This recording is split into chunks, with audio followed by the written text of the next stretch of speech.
wabarakatuh. Nama saya Farhan Omar Aditya dari kelas Teknik Negosiasi dan Lobby. Kali ini saya akan membicarakan tentang lobby. Lobby adalah upaya yang dilakukan oleh individu, kelompok, atau organisasi untuk memengaruhi perbuatan, kebijakan, atau lembaga pemerintah dalam mengambil keputusan yang menguntungkan atau sejalan dengan kepentingan mereka.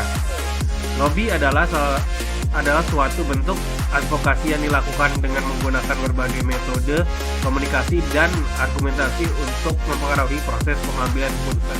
Beberapa karakteristik lobby meliputi: 1. Tujuan pengaruh.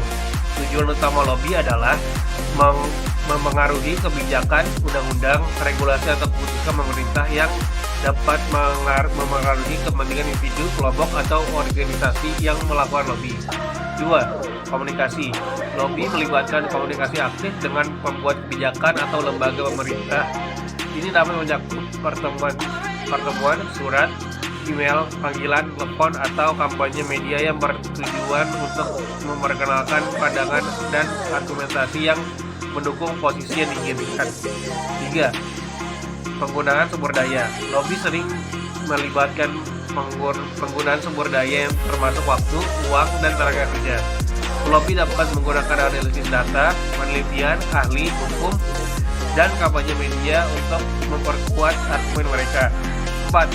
Kepentingan beragam. Lobby dapat dilakukan oleh berbagai kelompok dan individu, termasuk perusahaan, organisasi nirlaba, serikat pekerja, kelompok lingkungan, dan lainnya. Mereka dapat melobi atas nama kepentingan bisnis, lingkungan, sosial, atau politik. 5. Etika dan transparansi. Etika dan transparansi dalam lobby menjadi perhatian penting.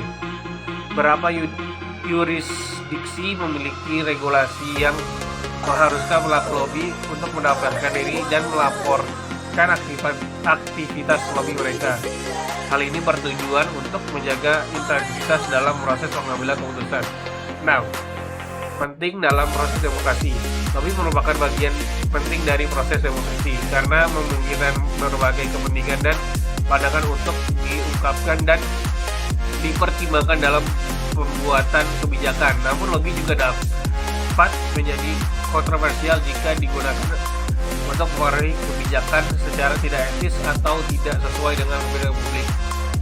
Lobby dapat memainkan peran yang sangat signifikan dalam pengaruh kebijakan pemerintah dan memiliki dampak yang luas pada banyak aspek kehidupan sosial, ekonomi, dan politik.